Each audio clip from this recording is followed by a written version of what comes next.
the winter of 1958, the Cold War never slept. Around the clock, American bombers flew the skies, armed with live nuclear weapons. On the night of February 5th, a B-47 Stratojet roared off the runway on a simulated combat mission, carrying a single hydrogen bomb. Its cargo was a Mark 15 thermonuclear bomb. 7,600 pounds, with a yield of up to 3.8 megatons, nearly 200 times the bomb that destroyed Nagasaki. Just after 2 in the morning, over the Black Georgia coastline, an F-86 Sabre climbed to practice an interception. The fighter pilot never saw the bomber on his radar. He descended straight into its path. Metal tore through the night. The Sabre was destroyed, its pilot ejecting into the dark. The bomber's wing and fuel tank were ripped open. Colonel Howard Richardson wrestled the crippled bomber, fighting to keep it in the air, with a hydrogen bomb still aboard. The collision had crippled the bomber. An external fuel tank was torn away and an engine damaged, yet somehow the aircraft still flew. Below, the Sabre's pilot, Lieutenant Stewart, had ejected, drifting down by parachute into the cold Georgia darkness. But Colonel Richardson faced a far graver problem. Locked in his bomb bay was a Mark 15 hydrogen bomb.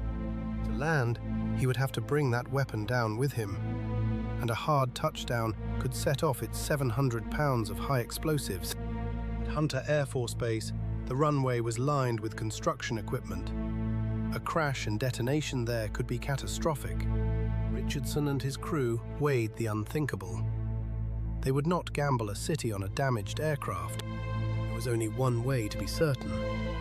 The bomb had to go into the sea, where it could do no harm.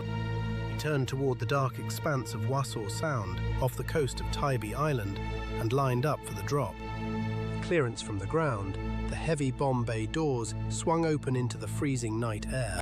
7,000 feet, traveling 200 knots, Richardson released the weapon. The Mark 15 tumbled free, falling through the darkness toward the black water far below. The crew braced. If the high explosives detonated on impact, the blast could swallow the aircraft whole. There was only silence. A faint splash somewhere in the dark. And then, nothing at all. No fireball, no shockwave. The bomb had simply vanished beneath the surface of the Sound. Lighter now, the wounded bomber steadied. Richardson turned back toward the airfield. Minutes later, he set the battered B-47 down on the runway at Hunter, a near-flawless emergency landing. For his airmanship that night, Colonel Richardson would later be awarded the Distinguished Flying Cross. The crew had survived, but somewhere out in the Sound, a hydrogen bomb now lay on the seabed. Within hours, the military launched one of the most urgent searches in its history. The Navy sent nearly 100 sailors, sweeping the waters with handheld sonar and dragging heavy cables along the bottom. Divers descended into the murky, current-swept waters, feeling through the dark for the cold metal of a hull. The Sound was treacherous, poor visibility, shifting silt, and a search area far too wide. Day after day, week after week, they found nothing. The bomb, it seemed, had buried itself deep in the mud the instant it struck the seabed. After more than 2 months, on the 16th of April, the search was quietly abandoned. The weapon was officially declared irretrievably lost. The Air Force concluded it posed no danger where it lay, and the world, for a time, moved on. The story refused to die, and one question loomed over all of it. Was the bomb live? The Air Force insisted the weapon carried only a dummy capsule of lead, incapable of a nuclear blast. Yet in 1966, a defense official told Congress the Tybee bomb had been a complete weapon, with its plutonium trigger aboard. The two accounts have never been reconciled. The truth lies buried with the bomb. Decades later, a retired Air Force officer named Derek Duke set out to find the bomb himself. In 2004, his Geiger counter spiked over one spot in the Sound, and for a moment, the world held its breath. The reading proved false. natural radiation from harmless mineral sands resting on the seabed. Rumors that a Soviet submarine had recovered the bomb were investigated and dismissed, and so the Tybee bomb remains where it fell. One of at least 6 American nuclear weapons never recovered. Still down there, still waiting. For decades, the bomb has been treated as best left alone. But is that really the right call? The weapon is still thought to hold around 400 pounds of conventional high explosives, and a core of nuclear material that will remain hazardous for generations to come. If those explosives ever went off, they would not cause a nuclear blast, but they would scatter radioactive material across the Sound. Some experts argue it should be found and removed before time and saltwater corrode it. Others warn that disturbing it is the greater risk, that digging could trigger the very detonation everyone fears. The waters of Wassaw Sound feed rich estuaries and fishing grounds just miles from the city of Savannah. For the families who live along that coast, the bomb is a quiet neighbor they never chose.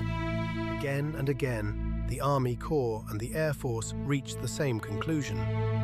Leave it buried, monitor it, do nothing. So the safest option, they decided, was to treat a thermonuclear weapon as if it simply wasn't there. A multi-megaton weapon quietly written off as an acceptable loss, because the Tybee bomb is not alone. The military has a chilling name for these accidents: broken arrows. Between the 1950s and 1980s, the United States admitted to at least 32 of them. In 1961, a B-52 broke apart over Goldsboro, North Carolina, dropping 2 hydrogen bombs onto American soil. One bomb went through all but one of its arming steps before it hit the ground. A single switch stood between a town and catastrophe. In 1966, a mid-air collision over Palomares, Spain, scattered 4 hydrogen bombs across farmland and sea. 2 of them ruptured, spreading plutonium across the Spanish countryside. In 1968, a B-52 crashed onto the sea ice near Thule, Greenland, with 4 bombs aboard. Weapons shattered on impact, and despite a massive cleanup, fragments were never fully accounted for. Again and again, the most destructive devices ever built were lost, broken, or buried by simple accident. Each one a reminder of how close the Cold War came to disaster. Not through war, but through sheer mistake. The Tybee bomb was just one entry on a much longer and far darker list. Around the world, an estimated 50 nuclear weapons are believed lost and never recovered. American bombs in the mud off Georgia. Soviet warheads on submarines 2 miles down. Some rest on the deep ocean floor, far beyond the reach of any salvage. Others, like the Tybee bomb, lie hidden in shallow water, far closer than we would like to believe. Most will never be found. A few are quietly monitored. The rest are simply gone. They do not tick. They do not glow. They wait, in silence, as the decades pass. The Cold War ended, but its lost weapons never did. And off the coast of a quiet Georgia island, beneath the calm and the tides, a hydrogen bomb has been waiting for more than 60 years. Still buried, still unfound, still down there. Some secrets the ocean simply keeps. Thanks for watching Fathom Files. If you enjoyed this descent into history, subscribe, because there is always more buried beneath the surface.